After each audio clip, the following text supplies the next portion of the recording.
Assalamualaikum warahmatullahi wabarakatuh. Perkenalkan, nama saya Indah Cahyani Fitri. Saya mahasiswa dari Universitas Duta Bangsa Surakarta, Fakultas Ilmu Kesehatan dan Prodi D3 Reka Medis dan Informasi Kesehatan. Nah, di sini saya ingin berbagi materi mengenai abnormalitas kromosom. Nah, kalau kromosom pada manusia biasa itu biasanya genetiknya itu ditulis dengan 46XX atau XY.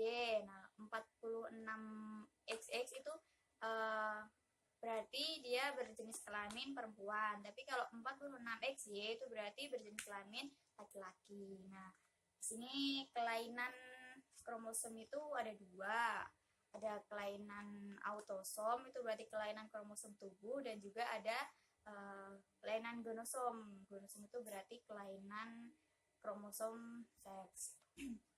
Di kelainan kromosom tubuh, saya akan memberi 3 contoh kelainan, yaitu trisomi 21 atau biasa disebut dengan sindrom Down.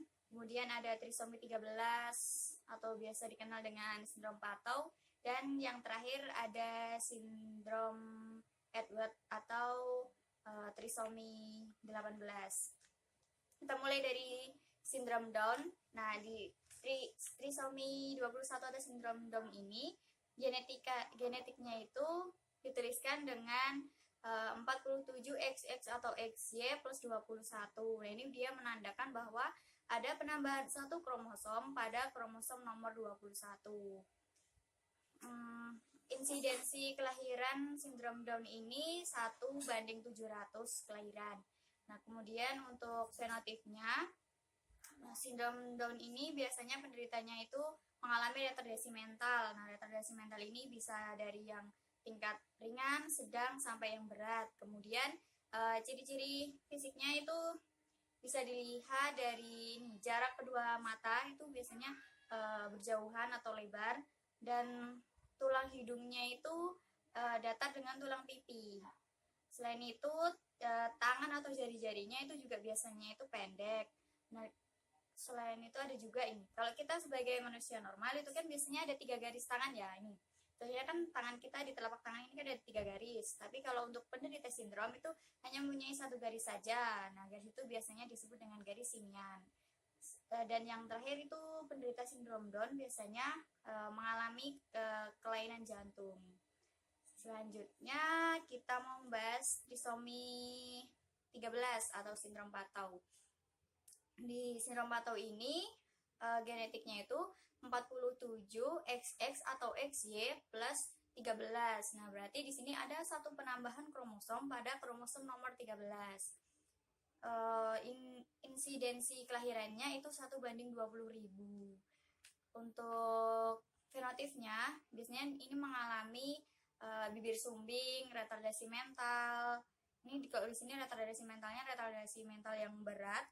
Kemudian ada retardasi pertumbuhan. Kemudian dia juga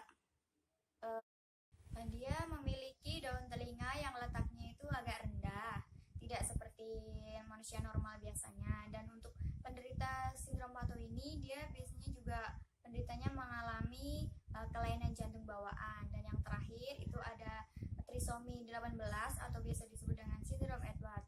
Untuk genotipnya itu ada biasanya ditulis dengan 47XX atau XY plus 18. Nah, ini menandakan bahwa penderitanya itu mengalami satu penambahan kromosom pada kromosom nomor 18. Nah, untuk insidensi kelahirannya itu 1:8.000. Kemudian untuk fenotipnya penderitanya itu biasanya mengalami retardasi mental, kemudian malformasi kongenital multiorgan, dan dagunya itu biasanya kecil dan mulutnya berbentuk segitiga. Selain itu, penderita sindrom Edward ini dia juga memiliki daun telinga yang letaknya itu menurun atau rendah. Selanjutnya, penderita sindrom Edward ini dia juga umurnya itu, daya tahan hidupnya itu tidak lama, maksimal itu hanya 2 tahun saja. Dan 90% dari kasus itu umurnya tidak lebih dari 6 bulan.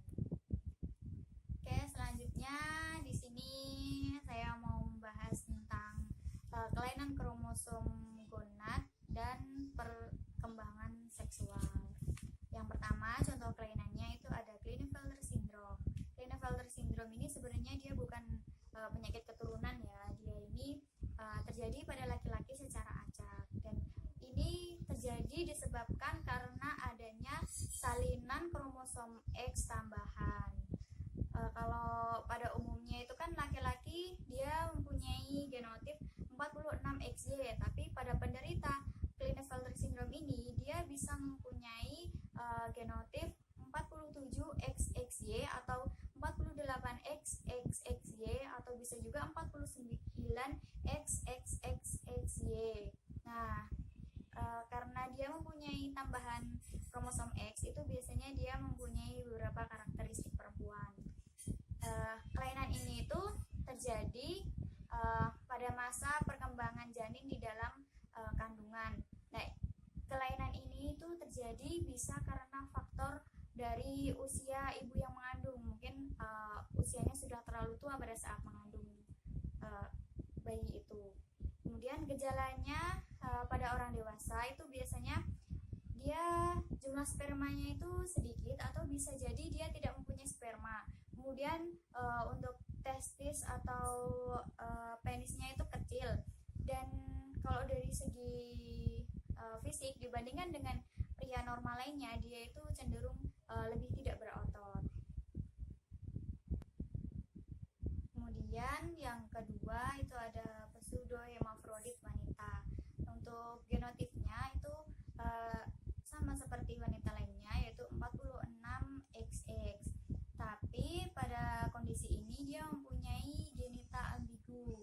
Terdapat ovarium dan juga gonad pada satu seks saja. Dan adanya pembesaran klitoris dan fusi labia majoranya itu menyerupai kantong skrotum. Umumnya itu akibat adanya hiperplasia adrenal kongenital. Pada kondisi ini ovariumnya itu berkembang secara normal, namun juga ada produksi androgen. Kemudian yang ketiga, kelainan pada gonosom itu ada pseudohermafrodit pada pria. Nah, pada pria ini dia juga genotipnya itu ini sama lah seperti pria pada umumnya, yaitu 46XY. Tapi ya dia mempunyai genitalia yang ambigu. Nah, di sini testisnya itu dia tidak sempurna dan mamenya itu tidak berkembang. Tapi kalau secara fisik dia itu fisiknya menyerupai seperti pria-pria pada umumnya, dan tubuhnya itu juga berambut. Kemudian alat kelaminnya itu dia ambigu atau tidak jelas seperti itu. Oke, mungkin itu contoh-contoh kelainan autosom dan juga gonosom. Nah, selanjutnya di sini saya ingin membahas mengenai penyakit keturunan. Di sini saya juga akan membahas 3 penyakit. Yang pertama itu ada thalassemia. Thalassemia ini merupakan penyakit di mana hemoglobin dan eritrositnya itu dia kurang normal atau mungkin bisa di bawah standar lah ya. Dia ini mempunyai genetik keturunan, dan ini terjadi karena adanya mutasi gen DNA pada gen globinnya. Jika ini terjadi mutasi gen pada globin alfa di kromosom 16, maka terjadilah thalassemia alfa. Untuk penderita thalassemia alfa ini biasanya mengalami atau terjadi anemia ringan sampai dengan berat, kemudian batu empedu, dan juga pembesaran atau pembengkakan limfe dan hidrofetalis. Tapi jika mutasi itu terjadi pada globin beta, maka yang terjadi adalah thalassemia beta. Dan thalassemia beta ini dia hemoglobinnya itu rendah, tetapi rantai alfanya itu banyak, sangat banyak bahkan. Dan dia itu akan mengikat benda dan mengakibatkan limfe bekerja sangat keras. Karena limfe bekerja sangat keras itu dapat mengakibatkan kerusakan pada limfe. Kemudian ada juga dapat mengakibatkan perubahan tulang muka dan membesarnya tulang pipi. Jika penderita mengalami homozigot, maka akan mengalami anemia berat, sehingga afinitas terhadap oksigen itu sangat tinggi, tapi kadar bilirubin dan zat besinya itu rendah, sehingga eritrosit akan mudah pecah. Dan yang kedua itu ada Huntington disease. Huntington disease ini merupakan penyakit genetik autosomal dominan, terjadi neurodegeneratif pada sel saraf. Nah, untuk manifestasi klinisnya itu adanya pelemahan gerak dan penurunan kemampuan kognitif dan psikiatriknya. Huntington disease ini terjadi karena adanya pengulangan trinukleotida sebanyak 20 kali pada pengkode Huntington, sehingga menghasilkan banyak poliglutamin.